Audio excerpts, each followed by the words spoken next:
बच्चों and welcome back to my channel, that is Concept Improver. Today in this video we are going to start with class 7th Polity chapter number 3, that is how the state government work, and we are going to study this chapter with the help of handwritten notes that are prepared by me. And believe me, after this video and after giving a quality time in learning these notes, you will be able to answer any of the question that will come in exam easily. So without wasting your more time, चलो अब थोड़ा पढ़ लेते हैं.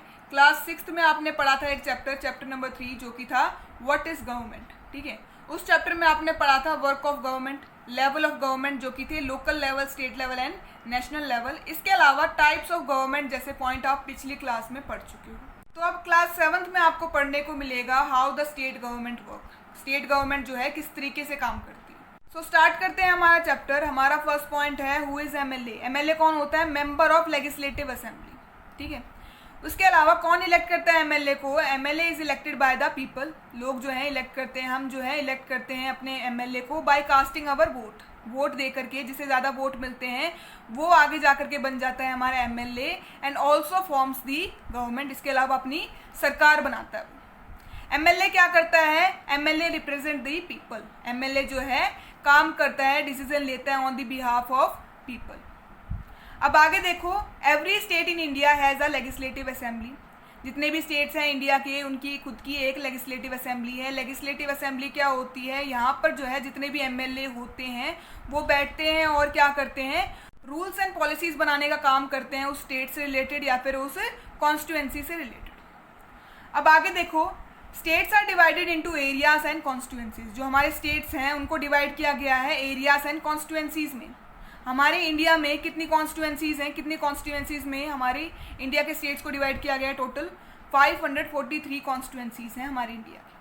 ठीक है, people elect one representative and that one representative becomes the MLA. लोग जो हैं अपना एक रिप्रेजेंटेटिव चूज करते हैं जिन्हें वो चाहते हैं कि वो आगे जाकर के उनके लिए काम करे और आगे जाके क्या बने, एमएलए. ठीक है, फ्रॉम ईच कॉन्स्टिट्यूएंसी, हर एक कॉन्स्टिट्यूएंसी में से, हर एक एरिया में से, हर एक कॉन्स्टिट्यूएंसी में से एक एमएलए बनता है. अब इसी को समझते हैं हम एक एग्जांपल के थ्रू. हमने एक स्टेट का एग्जांपल लिया है. कौन सा स्टेट है वो? हरियाणा. हरियाणा जो है डिवाइड किया गया है कितनी कॉन्स्टिट्यूएंसीज में? हरियाणा को डिवाइड किया गया है 90 कॉन्स्टिट्यूएंसीज में, 90 एरियाज में. ठीक है, यहाँ पर जो है इन 90 कॉन्स्टिट्यूएंसीज में अलग अलग जो है एमएलए के लिए इलेक्शन लड़े जाएंगे. The MLAs belong to different political parties. ये जो एमएलए होते हैं अलग अलग पॉलिटिकल पार्टी से बिलोंग करते हैं या फिर अलग अलग पॉलिटिकल पार्टी के थ्रू इलेक्शन लड़ते हैं. मान लो कोई एमएलए है बीजेपी का, उसके अलावा दूसरा जो है उसकी अपोजिशन में जो होगा वो होगा इंडियन नेशनल कांग्रेस, जेजेपी या फिर अदर पार्टी से वो बिलोंग करेगा. ठीक है, अब आगे देखो, the political party whose MLA won more than half of the number of constituencies in the state can be said to be in majority. वो पॉलिटिकल पार्टी जिसके जो है एमएलए हाफ से ज़्यादा कॉन्स्टिट्यूएंसीज में जीत जाएं, ठीक है, या फिर अपनी गवर्नमेंट फॉर्म कर ले, उसे कहते हैं हम मेजॉरिटी पार्टी या फिर जिसे हम कहते हैं वो गवर्नमेंट बना लेती है पूर्ण बहुमत से. अब देखो, इसी को हम आगे समझेंगे with the help of example. Example हमने किसका लिया है? हरियाणा स्टेट का. जो हमारा हरियाणा स्टेट है ये डिवाइड किया गया है 90 कॉन्स्टिट्यूएंसीज में. ठीक है, 2019 के जो इलेक्शन हुए थे उसमें बीजेपी ने जो है कितनी कॉन्स्टिट्यूएंसीज में अपनी गवर्नमेंट बनाई या फिर कितनी कॉन्स्टिट्यूएंसीज में जो है बीजेपी के एमएलए इलेक्शन जीत गए? 40 कॉन्स्टिट्यूएंसीज में. इसके अलावा इंडियन नेशनल कांग्रेस ने जो है 31 कॉन्स्टिट्यूएंसीज में अपनी गवर्नमेंट बनाई और आईएनएलडी इंडियन नेशनल लोकदल ने 1 कॉन्स्टिट्यूएंसी में. इसके अलावा जेजेपी की आई 10 सीट्स और अदर की आई 8. अब देखो, मेजॉरिटी पार्टी कौन सी होगी? जो कि हाफ से ज़्यादा कॉन्स्टिट्यूएंसीज में गवर्नमेंट बना दे. कॉन्स्टिट्यूएंसी टोटल कितनी है? 90. हाफ क्या होगा इसका? 45 से ज़्यादा जो है एरियाज़ में, कॉन्स्टिट्यूएंसीज में जिस पॉलिटिकल पार्टी के एमएलए जीतेंगे वो जो है आएगी मेजॉरिटी में या फिर वो जीत जाएगी पूर्ण बहुमत से. तो कितनी सीट चाहिए किसी भी पॉलिटिकल पार्टी को मेजॉरिटी में आने के लिए? वो है 46. ठीक है, अब देखो 40 सीट्स आई थी हमारी बीजेपी की, चाहिए 46. तो इसलिए क्या किया, बीजेपी ने जो है अलायंस फॉर्म करे थे किसके साथ में? जेजेपी के साथ. अलायंस का मतलब क्या है? गठबंधन कर लिया था इन्होंने ताकि जो है ये आ जाए मेजॉरिटी के साथ में.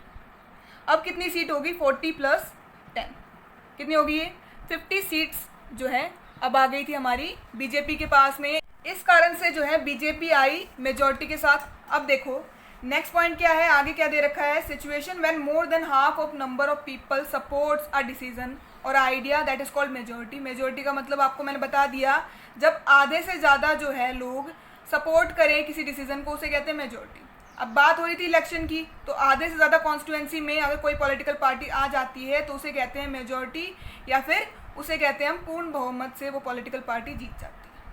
अब देखो नेक्स्ट पॉइंट क्या है, the political party that has the majority is called ruling party. जो पॉलिटिकल पार्टी मेजोरिटी के साथ जीत जाती है उसे हम कहते हैं क्या, रूलिंग पार्टी। इसके अलावा the other political parties are called opposition party. जो बाकी की पॉलिटिकल पार्टी होती हैं apart from the ruling party are called opposition party, वो आती है हमारी अपोजिशन पार्टी में।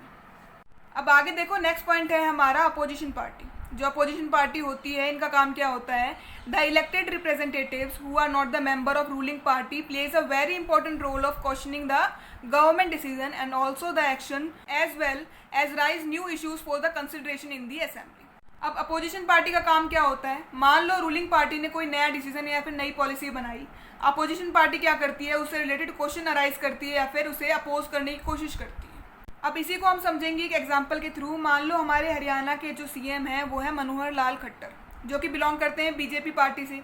उन्होंने डिसीजन सुना दिया कि जो है लॉकडाउन के कारण या फिर कोरोना के कारण जो है बहुत सारे बच्चों की पढ़ाई डिस्टर्ब हो रही है, इसलिए जितने भी स्कूल्स हैं उन्हें दोबारा से खोल दिया जाए, दोबारा से पढ़ाई जो है स्कूलों में स्टार्ट कर दी जाए। अब क्या होगा, जो अपोजिशन पार्टी है वो क्या करेंगी, इससे रिलेटेड क्रॉस क्वेश्चनिंग करेंगी या फिर इस डिसीजन को अपोज करने की कोशिश करेंगी।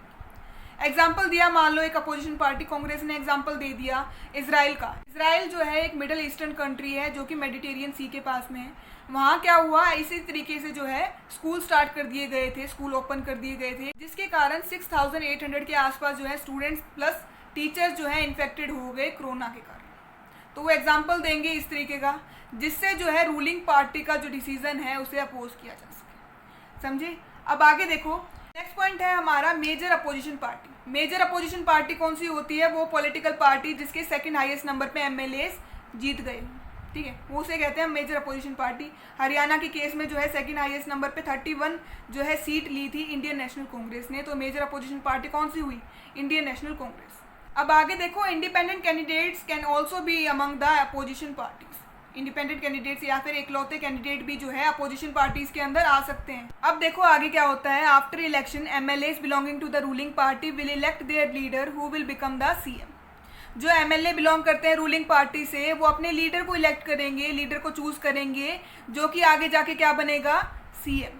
सीएम क्या करेगा, CM will select the other people as minister. CM जो है आगे मिनिस्टर्स को सिलेक्ट करने का काम करेगा।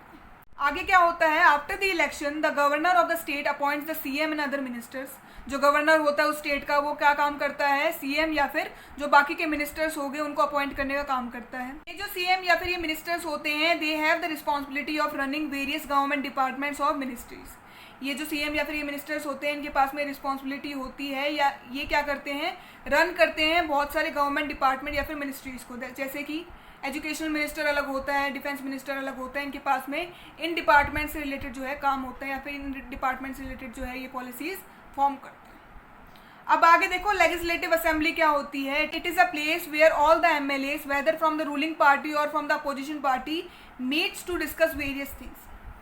लेजिस्लेटिव असेंबली वो जगह होती है जहाँ पर जितने भी एमएलए हैं, चाहे वो रूलिंग पार्टी से बिलोंग करते हैं या फिर अपोजिशन पार्टी से बिलोंग करते हैं, वो मिलते हैं और वो क्या करते हैं, बहुत सारे मुद्दों पे डिस्कशन करते हैं, ठीक है। Hence some MLA have dual responsibility. इसी कारण से जो एमएलए होते हैं इनके पास में ड्यूअल रिस्पॉन्सिबिलिटी होती है, दो काम होते हैं। क्या काम करते हैं वो, पहला काम होता है इनके पास में जो काम एमएलए को करना होता है वो काम करते हैं। इसके अलावा जो डिपार्टमेंट्स और जो मिनिस्ट्रीज इनके अंडर आती हैं उनके अंदर डिसीजन या फिर उन्हें रेगुलेट करने का काम ये करते हैं। So that's it. आज इस चैप्टर को हम इतना ही पढ़ेंगे। नेक्स्ट क्लास में हम डिस्कस करने वाले हैं the debate in the legislative assembly. Legislative assembly में जो है किन पॉइंट से रिलेटेड डिस्कशन होता है। अगर वीडियो ज़रा भी अच्छी लगी हो तो लाइक और सब्सक्राइब करना मत भूलना और कमेंट ज़रूर करना कि आपको इस चैप्टर में क्या डाउट है। Thank you.